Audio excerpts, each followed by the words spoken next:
Headline के प्रायोजक है सुशीला चैरिटेबल ट्रस्ट, जहां लोक हित और विकलांग लोगों की सहायता करना ही है कर्म, जिसका एक ही नारा जनहित में योगदान कराना।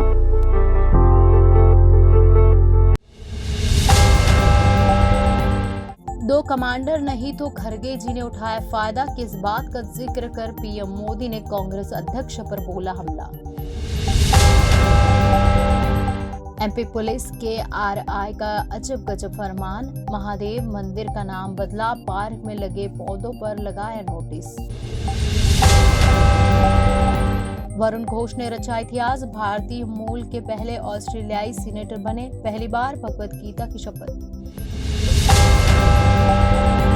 नवोदय विद्यालय के छात्रों के लिए सरकार की नई स्कॉलरशिप, पहली बार में मिले 5 करोड़।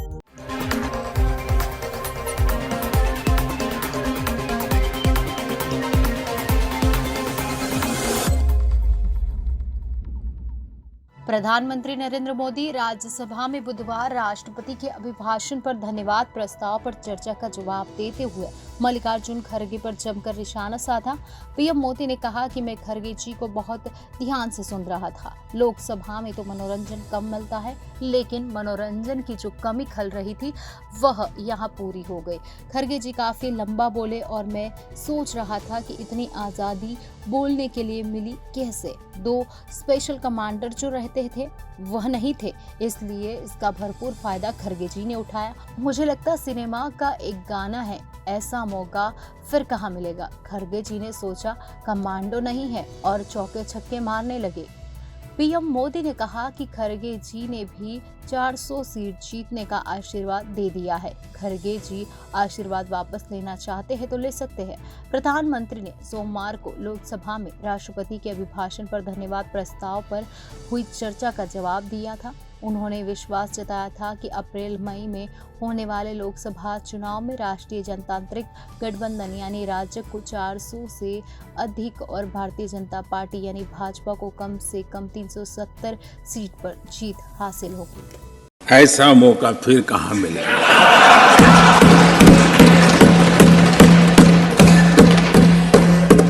और खड़गे जी भी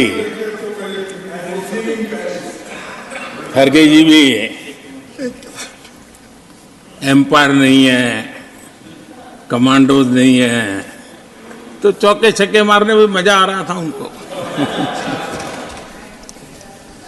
लेकिन एक बात खुशी की रही, उन्होंने जो 400 सीट एनडीए के लिए आशीर्वाद दिया था,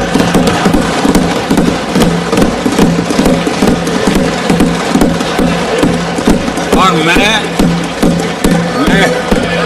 खड़गे जी के इन आशीर्वाद को, आपके आशीर्वाद मेरे सर आंखों पर, अब आपको आशीर्वाद वापिस लेना तो ले सकते हैं, क्योंकि एक कमांडो तो आ गए हैं।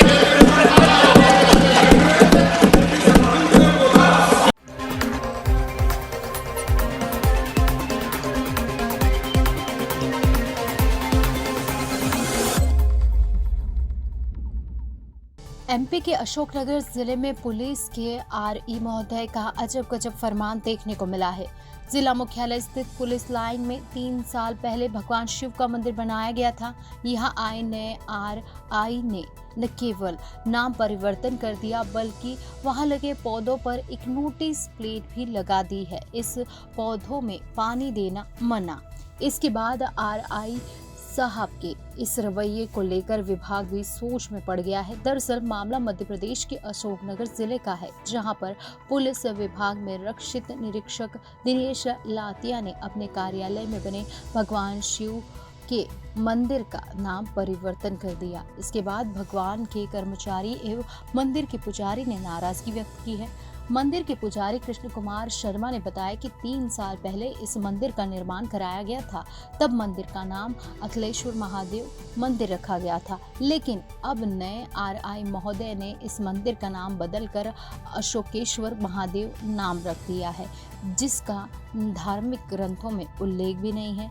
इस दौरान रिजर्व इंस्पेक्टर ने मंदिर प्रांगण में लगे एक पौधे पर नोटिस बोर्ड लगाया है, जिस पर लिखा है कि इस पौधों पर पानी देना मना है। इस जानकारी को पढ़कर न केवल पुलिस के कर्मचारी बल्कि मंदिर में आने वाले भक्त भी असमंजस में हैं कि आखिर यह सूचना क्यों इस वृक्ष पर लगाई गई है। इस दौरान आरआई से जब उनका पक्ष लेना चाहा तो आरआई पूरे मामले में गलती होना बता रहे हैं। इस दौरान उन्होंने मीडिया से किसी भी तरह से जवाब देने से बचते हुए नजर आए और जब मीडिया कर्मी उनके कार्यालय पहुंचे तो उन्होंने अपने चेंबर में आने से मना कर दिया और फिर जवान से कहकर गेट बंद करवा दिया।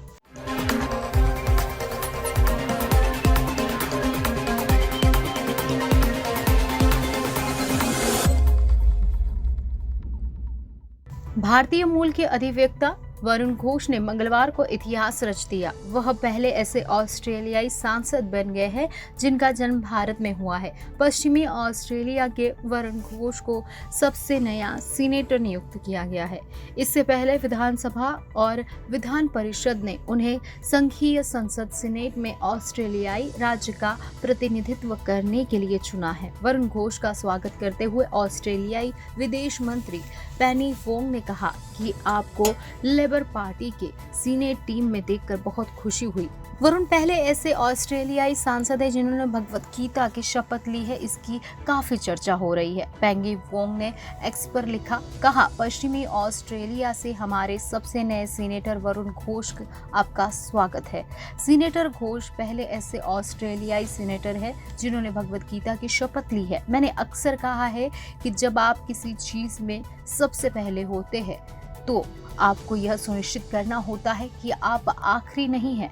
उन्होंने कहा कि मैं जानती हूँ कि सीनेटर घोष अपने समुदाय और पश्चिमी ऑस्ट्रेलिया के लोगों के लिए आवाज बनेंगे। ऑस्ट्रेलिया के पीएम एंथनी अल्बानीज ने वरुण घोष को बधाई दी है। वेस्टर्न ऑस्ट्रेलिया की विधानसभा ने अपने बयान में कहा कि विधानसभा और विधान परिषद के सीनेटर वरुण घोष को संघीय संसद में वेस्टर्न ऑस्ट्रेलिया का प्रतिनिधित्व करने के लिए चुना है। वरुण पेशे से एक वकील है और पर्थ शहर में रहते हैं।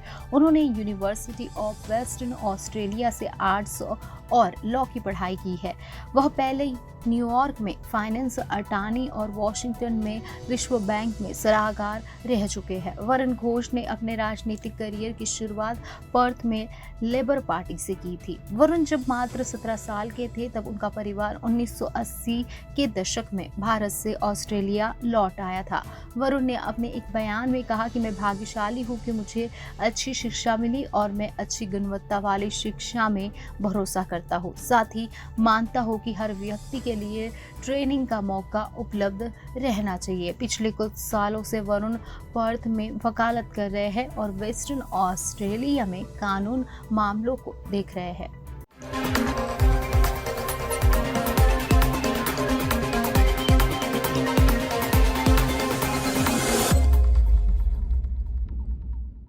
जवाहर नवोदय विद्यालय के स्टूडेंट्स के लिए गुड न्यूज़ है। भारत सरकार आपके लिए नई स्कॉलरशिप लेकर आई है। इसका नाम है EDCIL विद्यांजलि स्कॉलरशिप। केंद्रीय शिक्षा मंत्री धर्मेंद्र प्रधान ने इसे लॉन्च करते हुए बताया कि पहली बार में छात्रों को 5 करोड़ रुपए की राशि दी गई है।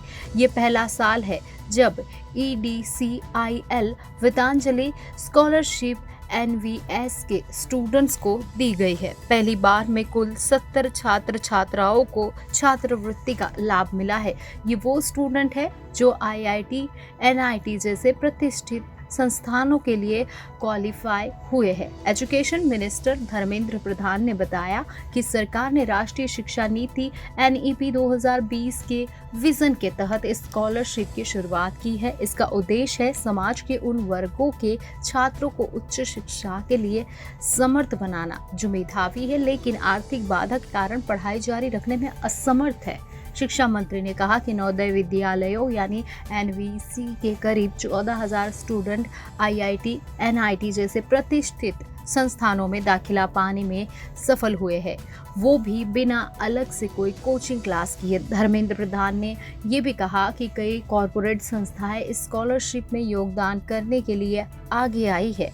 इस मौके पर शिक्षा सचिव के संजय मूर्ति, संजय कुमार, एडसिल के एग्जीक्यूटिव डायरेक्टर डॉक्टर चंद्रशेखर भी मौजूद रहे। संजय कुमार ने कहा कि नवोदय विद्यालय के स्टूडेंट लगातार बोर्ड एग्जाम्स में भी अच्छा प्रदर्शन करते रहे हैं।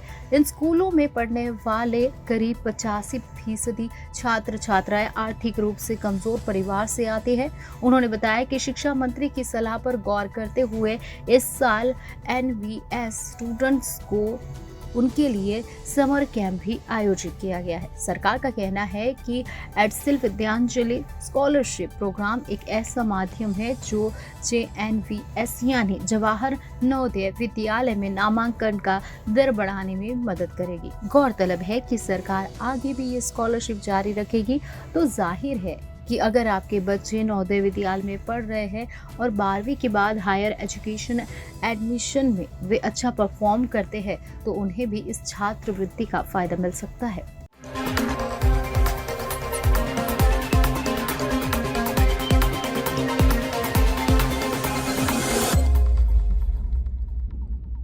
The cricketer bat manufacturer association of Kashmir यानी CBMA ने सोनी पिक्चर्स नेटवर्क्स और famous reality show shark tank India में आए ट्रेब्रू स्पोर्ट प्राइवेट लिमिटेड के खिलाफ केस करने का फैसला किया है। 30 जनवरी 2024 को टेलीकास्ट हुए एक एपिसोड में जो दावे किए गए हैं उसके बाद ये विवाद पैदा हुआ है और उसे झूठ करार दिया गया है।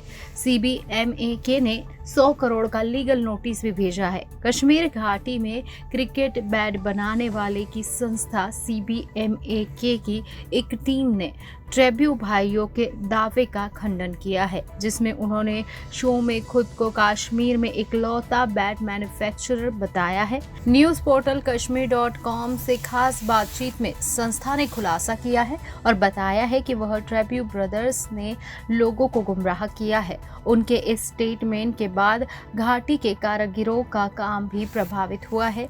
CBMA के अध्यक्ष फैयाद अहमद डार और उपाध्यक्ष फवाजुल कबीर समेत अन्य सदस्यों ने ट्रेब्रू कश्मीर विलो क्रिकेट बैट को रिप्रेजेंट करने वाले कंटेस्टेंट हमाद और साद के बयान को गलत बताया है और अपना रिएक्शन दिया है। रिपोर्ट के मुताबिक ट्रेब्रू supporters Kashmiri willow bat company को ये हमाद और साद ही संभालते हैं, उनके हाथों में ही इसकी कमान है। इन्होंने फंडिंग के लिए शार्क टैंक का सहारा लिया है और वहां जाकर ऐसा दावा किया है जो कि गलत है।